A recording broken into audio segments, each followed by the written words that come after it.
Hi guys, I'm Shmi. Hello and welcome back to the channel where you join me on a beautiful evening here in Munich, Germany for IAA with Mercedes-Benz and the launch of a few new cars including an all-electric G Wagon. We're here at the incredibly impressive Mercedes-Benz Munich with a wall of cars behind me, but inside will be the launch in just a moment of the new EQG Concept, along with seeing the Maybach EQS SUV, the AMG EQS 53, also the AMG GT four-door, the 63 SE, the new hybrid with over 800 horsepower, plus the EQE. So let's head straight inside then. There's a lot to see this evening, but I can't wait to check out the EQG Concept.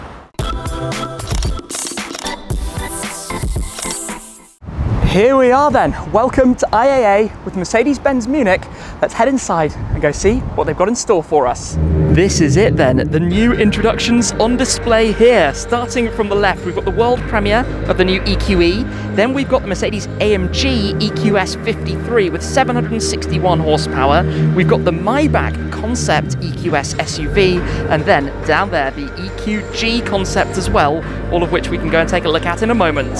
Here we are then on the showroom floor with the fully electric G Wagon, the Concept EQG that has made its debut here as part of a lineup of 4 EQ models, very much moving towards the future. We have the Maybach EQS SUV, both the first electrified Maybach plus a concept of the EQS SUV itself. We then have the AMG electric car, the AMG 53 EQS, and then at the end we have the new EQE as well. And after we've checked out these, we can go over to the AMG lounge on the other side to take a look also at the GT four-door 63 SE Performance.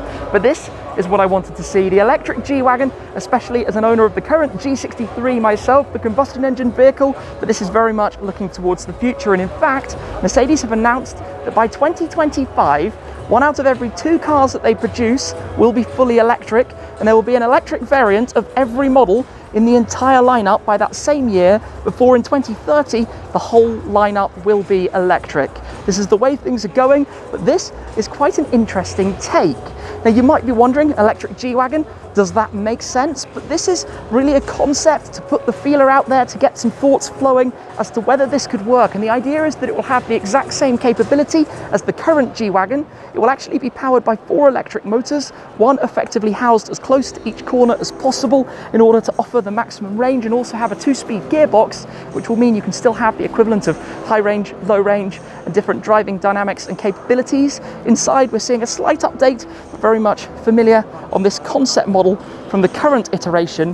But where it really stands out is a little bit more to do with the design. For example, the front grille is of course replaced. There's no cooling required per se to come through towards the engine fan behind. Instead, you've got this illuminated digital display housing the 3-pointed star in the center with the gloss black surround, very much reminiscent to the other EQ models we've seen, like the EQC and the EQS. Similar story on the bumpers.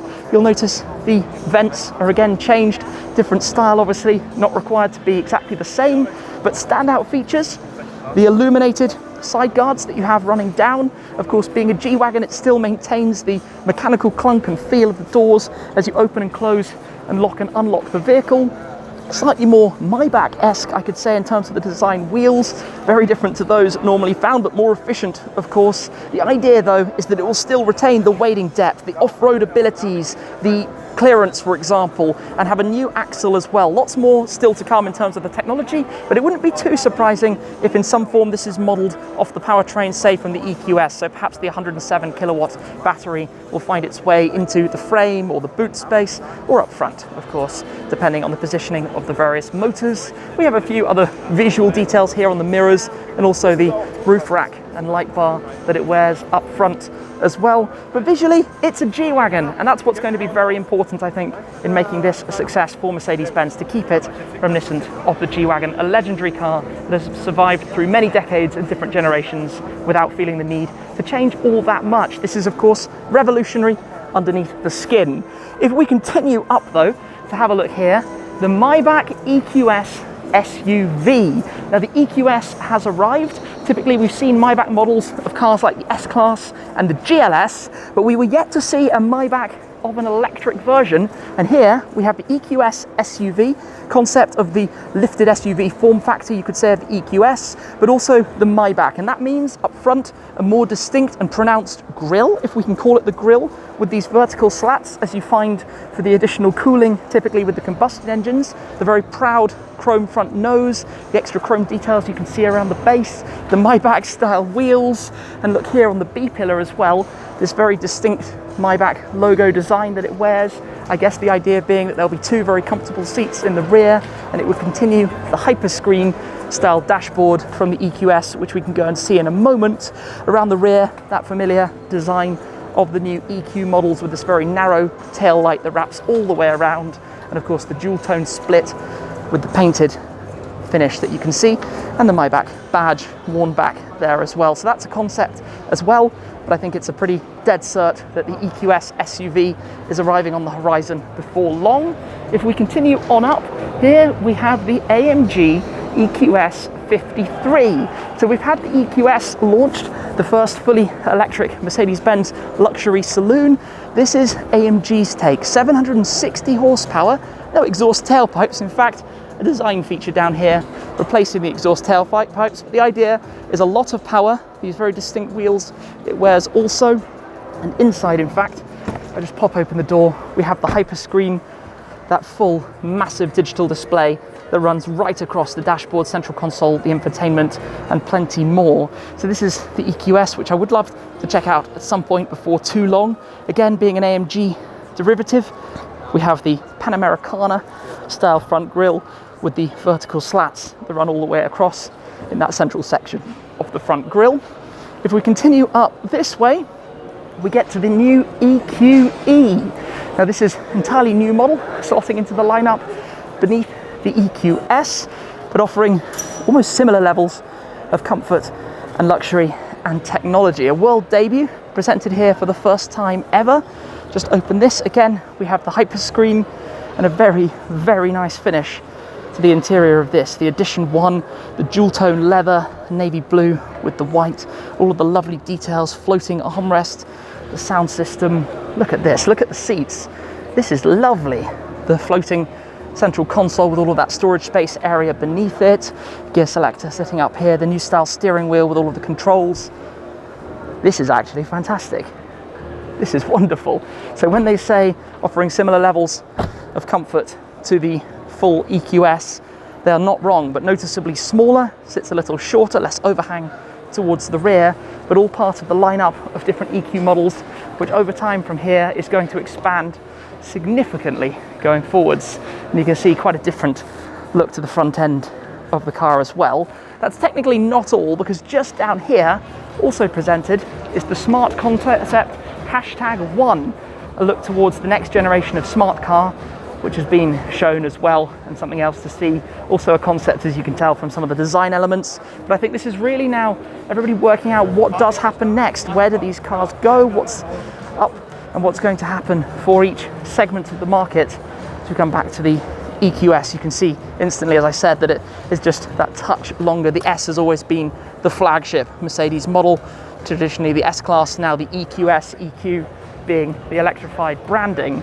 Now I want to come all the way down to go to the AMG room, come past the Maybach and the EQG to go and take a look at the GT 4-door. This then is the AMG GT 63S E-Performance, or we could give it its full name, the Mercedes-AMG GT 63S E-Performance 4MATIC Plus 4-door coupe, the world's longest car name, I think. But this now features Formula One levels of technology in its new hybrid powertrain. So up front, it still has the 4-litre bi-turbo V8 that produces 631 horsepower, but now combined with an electric motor and a battery pack in the rear, it makes a total output of 843 horsepower, 831 brake horsepower, and torque of 1,468 Newton meters. Those are very big numbers. They do come at a price of weight, coming in at 2,380 kilos, but we're talking 0 to 100 kilometers an hour, 62 miles per hour in just 2.9 seconds, and a very, very high top speed to boot. Specific for the E-Performance variant, you have the red S badging.